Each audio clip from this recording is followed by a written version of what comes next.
Ahora que continuamos con el capítulo 9 del Evangelio de Juan, nos va a ayudar a pensar en que muchas veces vivimos preguntándonos el porqué de las situaciones difíciles que pasan los seres humanos. Y en esta sección, Jesucristo no está trabajando en el porqué, sino Él ve la oportunidad de expresar su amor a una persona en necesidad. Y es lo que vamos a aprender cuando obra en este hombre ciego, otorgándole la vista. Sencillamente lo amó. Así que entremos en el estudio. Arrancamos nuevamente con el capítulo 9 del Evangelio de Juan. Dice el versículo 1: mientras pasaba Jesús, vio a un hombre ciego de nacimiento. Si ustedes se recuerdan, la semana pasada, en el último pasaje del 8, se nos decía que los judíos intentaron matar a Jesús tomando piedras, ¿verdad? Que era lo que hacían, y Jesús se escabulló, podríamos decir. La realidad es que él milagrosamente obra y entonces no es su tiempo todavía, así que Jesús sale del templo y se considera que estaba en la ciudad de Jerusalén cuando se da esta situación que vemos en el versículo 1. Y podemos anotar que aunque Jesús sanó a otros ciegos, este es el único caso en que se indica que este ciego lo era de nacimiento. En el versículo 2 dice, y sus discípulos le preguntaron diciendo, Rabí, que saben que quiere decir maestro. La pregunta es, ¿quién pecó? ¿Este o sus padres para que naciera ciego? Existía la creencia en aquellos días, y creo que todavía en nuestros días se piensa de alguna manera similar, existía la creencia de que la enfermedad era consecuencia del pecado. Y la pregunta de sus discípulos apunta a determinar si esa ceguera era el resultado del pecado propio del hombre ciego.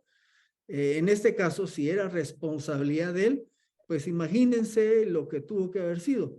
Para que fuera su responsabilidad, quiere decir que tuvo que haber pecado prenatalmente, o sea, antes de nacer. O bien, haber pecado en el estado de preexistencia de las almas. Y aquí voy a aclarar algo.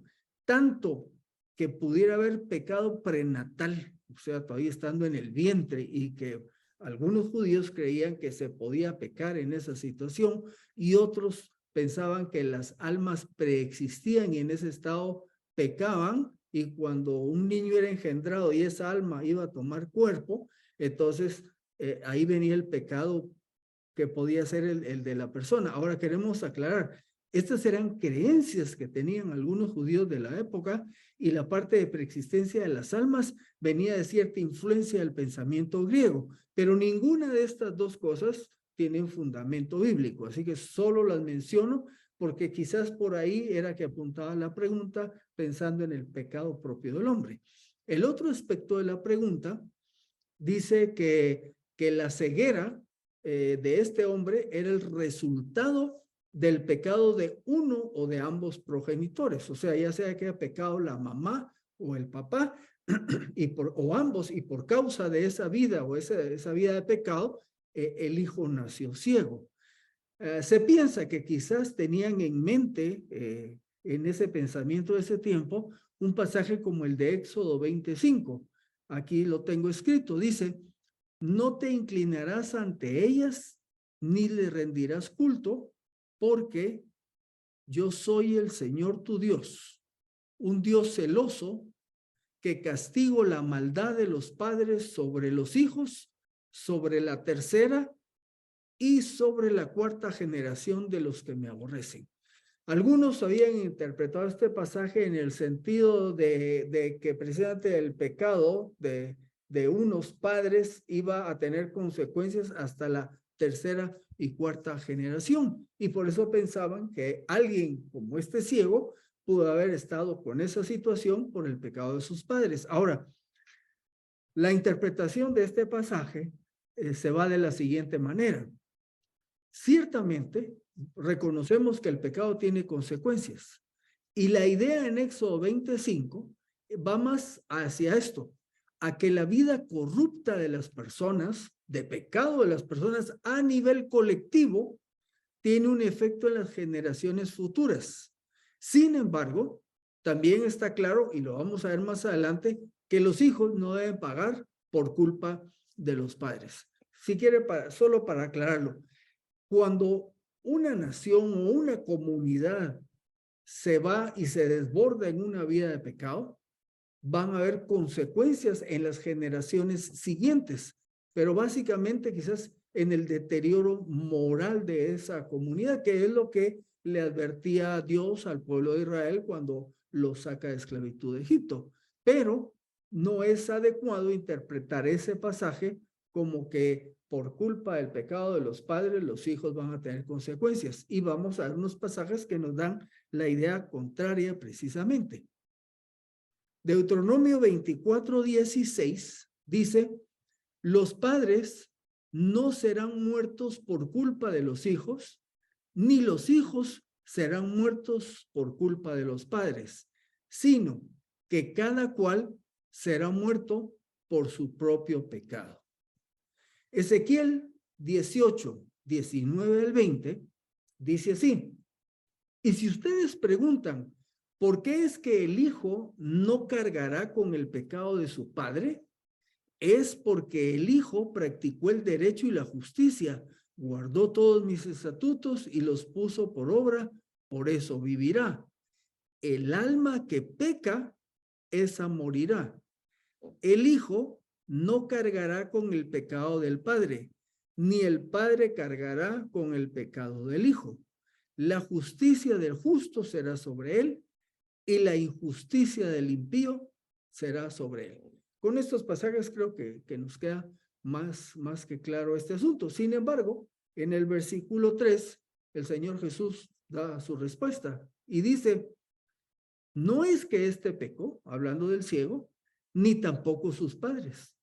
Al contrario, fue para que las obras de Dios se manifestaran en él. Jesús le responde claramente, es ciego, pero no es porque él pecó sus padres. Ahí no hay vuelta de hoja. Y aclara, es más bien una oportunidad para que la misericordia de Dios sea manifiesta. Y lo vamos a ver un poco más adelante, pero pensemos en otros aspectos. A ver, una pregunta. ¿La práctica del pecado puede tener como consecuencia una enfermedad, una vida marcada por hacer todo aquello que a Dios no le agrada?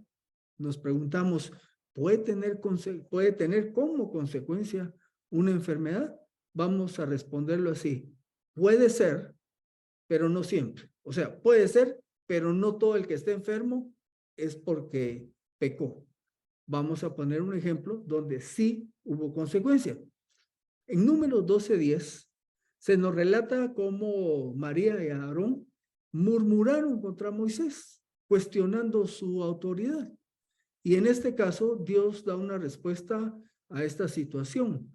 Aquí entre comillas, dice el pasaje, cuando la nube se apartó de encima del tabernáculo, he aquí que María quedó leprosa, blanca como la nieve.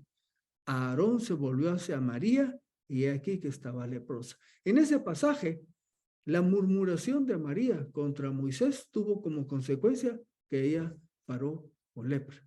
Por cierto, Moisés intercedió por sus hermanos y Dios en su misericordia pues sanó a María, pero eso implicó que el pueblo se detuviera durante varios días a causa de este pecado. Le afectó a María y también a todo el pueblo porque pararon en su caminar hacia la tierra prometida. Este es un ejemplo, ¿ok?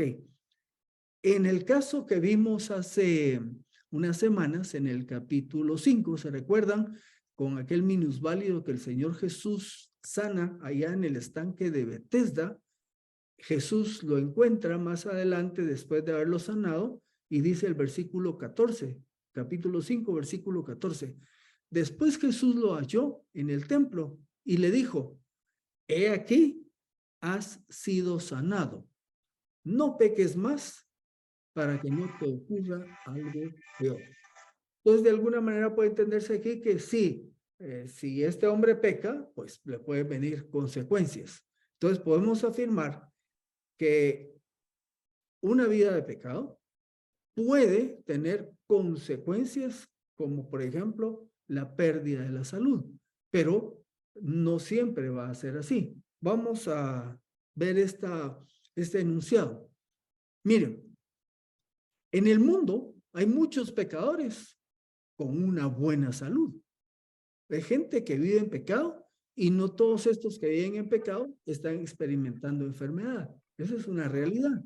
Pero por el otro lado, también hay cristianos comprometidos que están sufriendo de diversas enfermedades.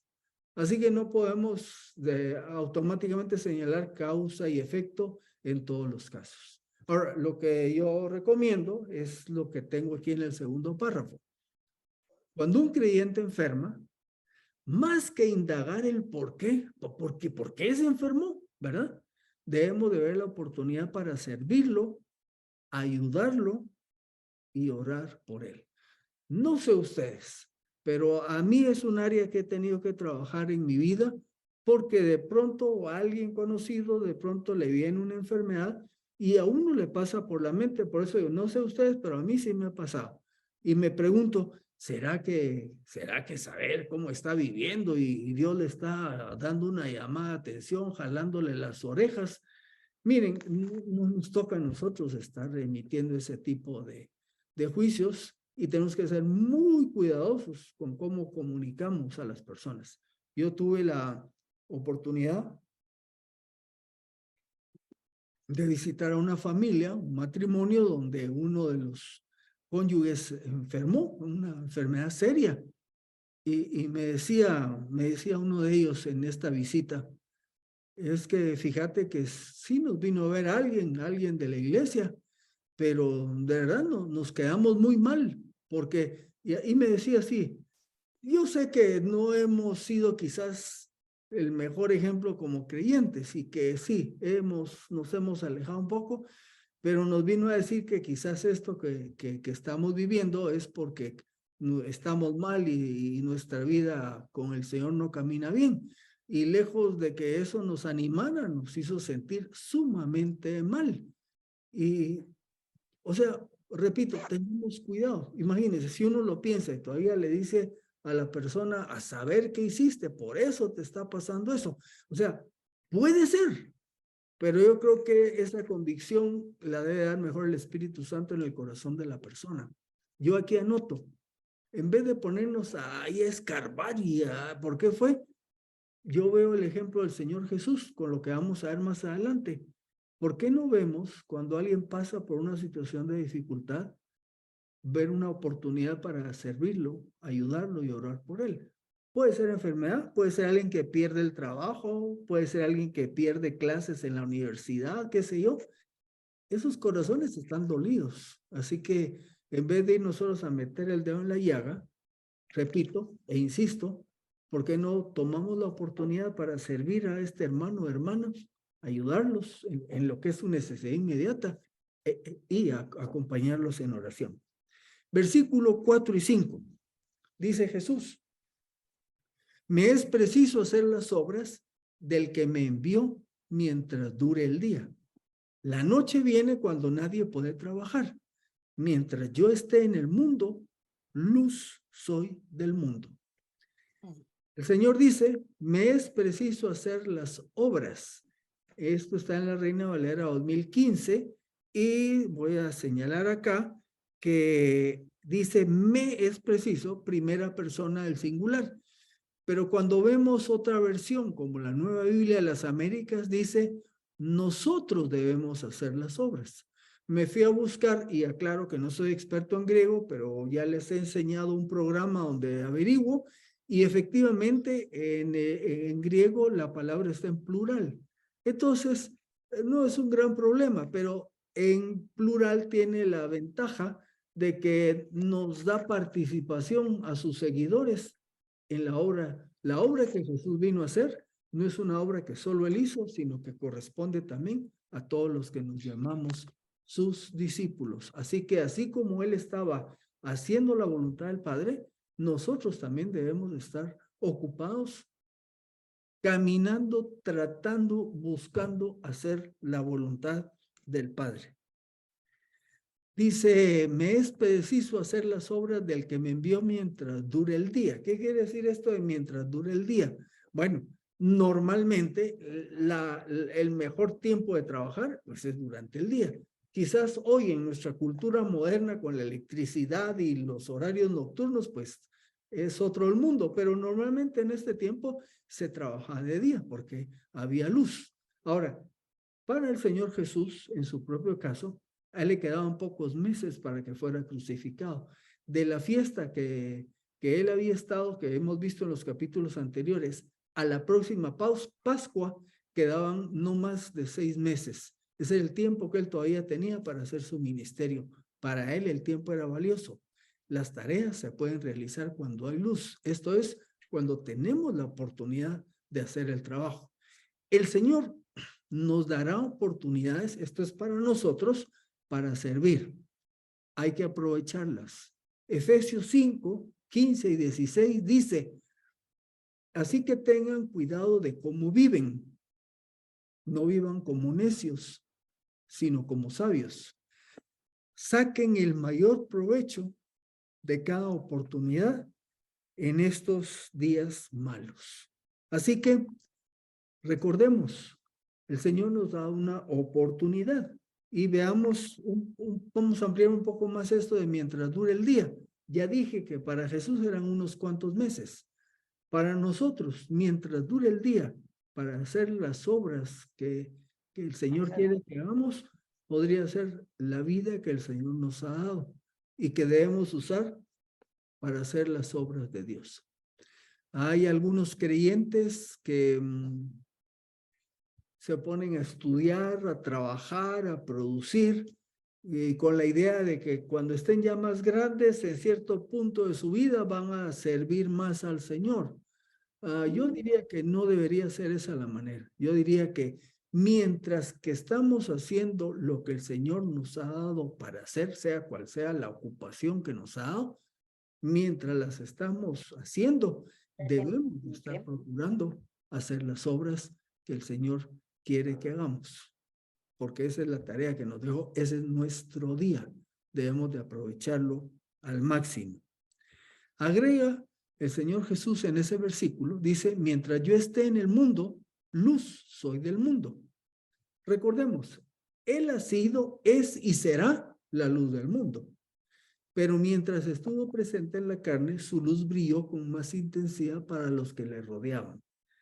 Al morir e irse con el Padre, no dejó de ser luz, por supuesto. Su obra continuó y continúa a través de sus discípulos.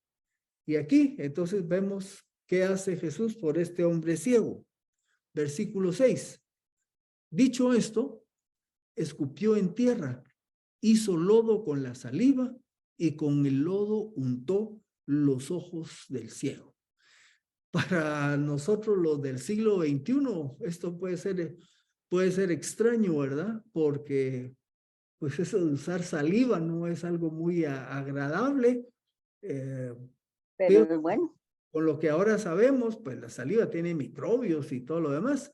Pero aquel pasaje nos dice, escupió en tierra, hizo lodo, y luego agarró ese lodo, se lo untó en los ojos al ciego. Bueno, lo que vamos a aprender es que Jesús tenía distintas maneras de hacer las obras de sanidad, y voy a citar aquí algunas. Por ejemplo, además de la que estamos viendo, tenemos en Marcos 7:33, donde vemos la curación de un sordo y tartamudo. Dice el versículo 33 de Marcos 7, y tomándolo aparte de la multitud, metió los dedos en sus orejas, escupió y tocó su lengua. Esto es lo que dice la Reina Valera 2015, muy cerca de la 1960. pero si ustedes revisan la Nueva Traducción Viviente, es el mismo pasaje, pero vamos a ver cómo dice aquí. Dice, después escupió sobre sus propios dedos y tocó la lengua del hombre. Bueno, en el pasaje de hoy, hizo lodo con su saliva y lo untó en los ojos. Aquí dice que con su saliva tocó la lengua del hombre y le quitó la sordera y tartamudez. Por otro lado, otra manera, vemos un ciego en Marcos 8, 22, 23. Dice que Jesús fue a Betsaida y le trajeron un ciego y le rogaban que lo tocara. Entonces dice, tomando al ciego de la mano, lo sacó fuera de la aldea. Después de mojarle los ojos con saliva e imponerle las manos, le preguntó, ¿ves algo? Y por supuesto, este ciego fue sanado, solo que en este caso usó saliva, pero no usó lodo. Y vamos a ver un tercer caso. El ciego Bartimeo, allá en Marcos 10, 51, 52, dice, y Jesús le respondió diciendo, ¿qué quieres que te haga? El ciego le dijo, Rabí, que yo recobre la vista. Jesús le dijo, vete, tu fe te ha salvado. Al instante recobró la vista y seguía a Jesús en el camino. En este milagro no usó saliva, no usó lodo, ni siquiera lo tocó, sino únicamente con el poder de su palabra. Al decirlo, este hombre quedó sano. Notemos esto. El que hace el milagro es más importante que la manera de hacerlo. Así que, ¿por qué Jesús lo hizo de una u otra manera? Es que Él es Dios. Recuérdense que en el mismo Evangelio de Juan vemos que en el principio era el verbo y el verbo era Dios y el verbo era con Dios y que nada y todo lo que está hecho por medio de Él fue hecho. Así que todos estos milagros fueron milagros de creación, porque todos estos ciegos, o el sordo y el mudo, sus órganos fueron hechos nuevos. Lo importante es Jesús, el mayor importante. La manera como lo hizo, eso es secundario. En el versículo 7, le dijo al ciego, ve, lávate en el estanque de Siloé, que significa enviado. Por tanto fue, se lavó y regresó viendo. Una nota. ¿Ven ustedes en el pasaje que el ciego le haya pedido a Jesús que lo sanara? Pues la respuesta es no. Él pasó y lo vieron y con sus discípulos, este hombre es ciego de nacimiento. ¿Por qué? Y la pregunta que ya vimos. Pero el ciego estaba ahí, estaban mendigando, pidiendo limosnas, ¿verdad? En una zona de la ciudad de Jerusalén. Algunos creen que cerca de una de las puertas, que es donde se ponían los mendigos. Así que no pidió nada. Y entonces, ¿por qué se da este milagro de sanidad? Hay oscuridad en los ojos de este hombre y el Señor Jesús le va a proveer luz. Bueno, de alguna manera es lo mismo que Dios hace con todos los pecadores. Estamos ciegos, sumidos en la oscuridad y es Él el que toma la iniciativa, como lo estamos viendo aquí, en este caso con este ciego. Dice que lo manda al estanque de Siloé. Aquí les tengo un mapa en donde podemos ver aquí en esta zona. Fíjense que Jesús había estado enseñando por aquí, por el templo. Ahora había salido del templo, estaba en algún sector de la ciudad y encuentra a este ciego y entonces le unta los ojos con un lodo hecho con tierra y su saliva y le dice que vaya al estanque de Siloé. El estanque de Siloé, aquí donde les marco, está.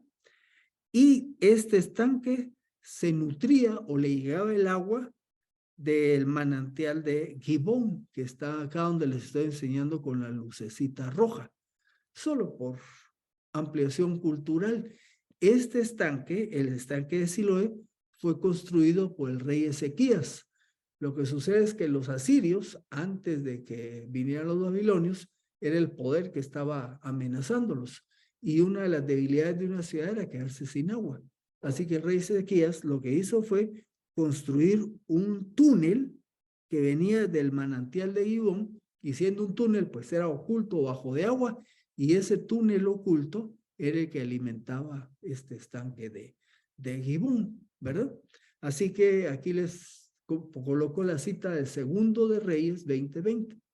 Los demás hechos de Ezequías y todo su poderío, cómo construyó el estanque y el acueducto, se refieren a este, e introdujo las aguas en la ciudad. No están escritos en el libro de las crónicas de los reyes de Judá. Bueno, ahí está. Una pequeña nota, Segundo de Reyes.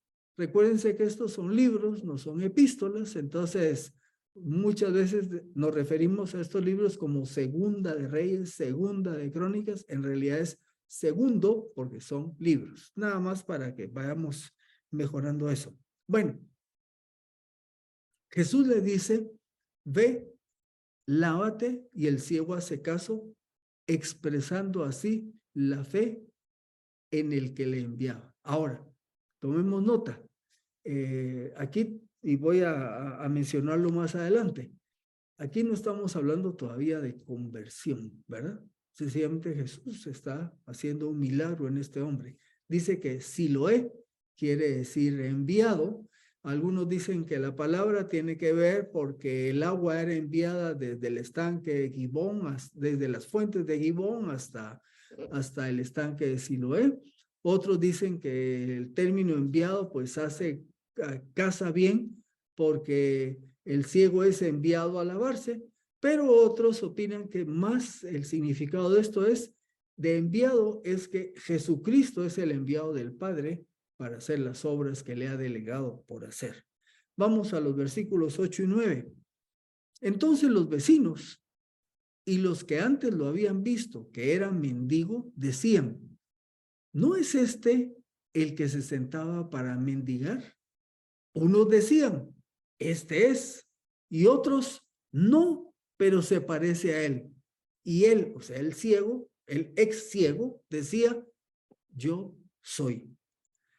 De alguna manera, el ciego sanado tenía otra apariencia, y por ello desencadena la discusión de si era él o no, porque la gente estaba acostumbrada a verlo quizás en el mismo lugar, mendigando, y ahora pues no está ahí, está parado, tiene ojos, ¿verdad?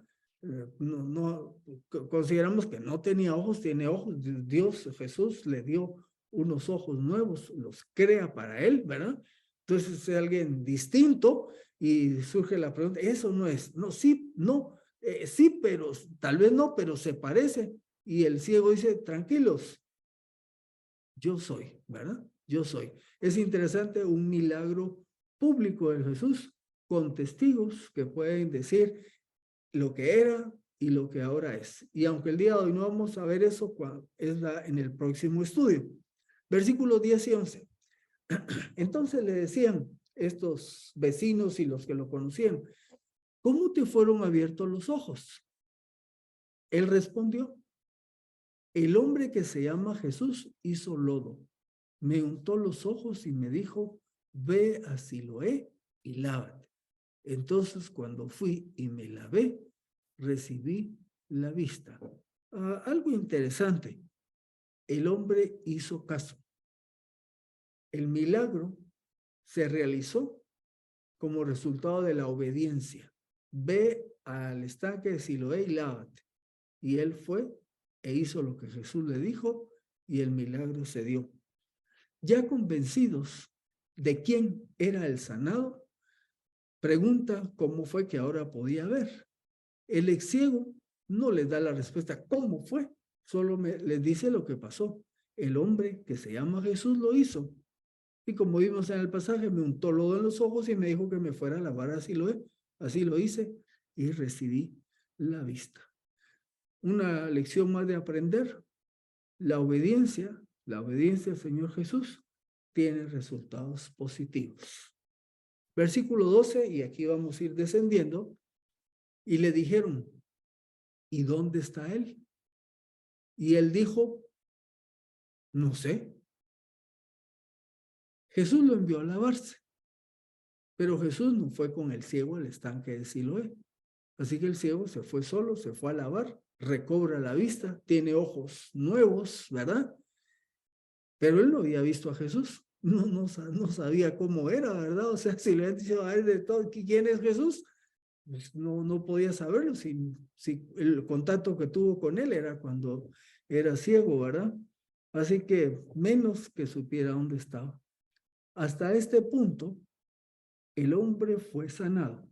Pero como dije hace un momento, ahorita no hay evidencia de que haya creído en él como el Mesías. Esto lo vamos a ver en la siguiente sección del próximo estudio.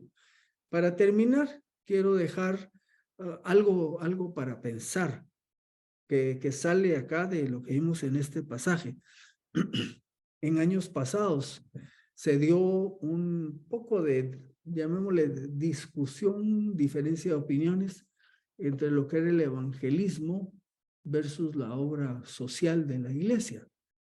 Por ejemplo, yo estaba involucrado con un grupo que tenía un énfasis muy fuerte en el evangelismo. O sea, la gente se va a perder, hay que compartir el evangelio, ¿verdad? Y había otros que decían, sí, pero la gente tiene necesidades y vive situaciones difíciles. Primero hay que satisfacer esas necesidades para que entonces podamos compartir el evangelio. Y ahí ven esos énfasis para un lado, para el otro. Yo en lo personal creo que son dos alas de un mismo avión que deben de ir juntas para que ese avión sea útil. Les voy a cerrar contando esta historia, ya que recién acaba de pasar el 4 de febrero y ahora no hubo no hay muchas noticias, pero el 4 de febrero de 1976 hubo un terremoto. Afectó la ciudad capital, Chimaltenango y otras regiones. En Patsitzia, eran casas de adobe, fueron destruidas por montones. Y con este grupo que les digo que era Cruzada Estudiantil, nos movilizamos allá para ir a construir champa, llamémosle, con parales de madera, techo de lámina, como mínimo para las personas que habían perdido sus casas. En esos mismos días andaban por ahí unos de otra creencia religiosa y andaban repartiendo unos tratados. Estoy hablándole post-terremoto. Y uno de mis amigos me contó que estaba un paisano ahí de Patsitzia a la orilla de la carretera y entonces estos dos hombres religiosos le ofrecen un tratado que es un folletito impreso. Entonces me contaba mi amigo que el paisano nuestro agarró el papelito y lo mordió allá. Ajá. Y entonces les dijo con la seña, señalando el estómago, les dijo que no. O sea, en pocas palabras, lo que él tenía era hambre y ese papelito no saciaba su hambre. ¿Por qué les cuento esto?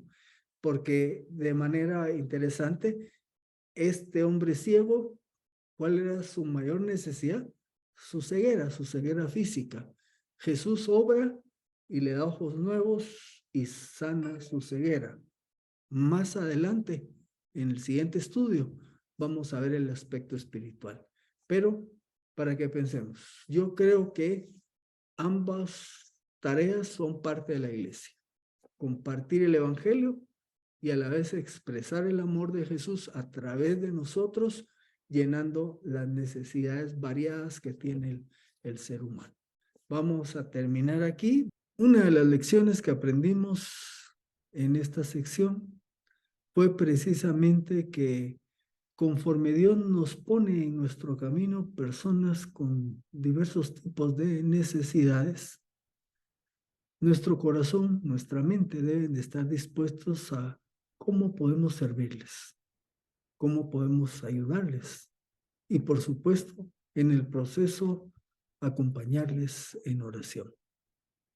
No nos toca estar juzgando el porqué de las situaciones que vive la gente. De eso se encarga Dios.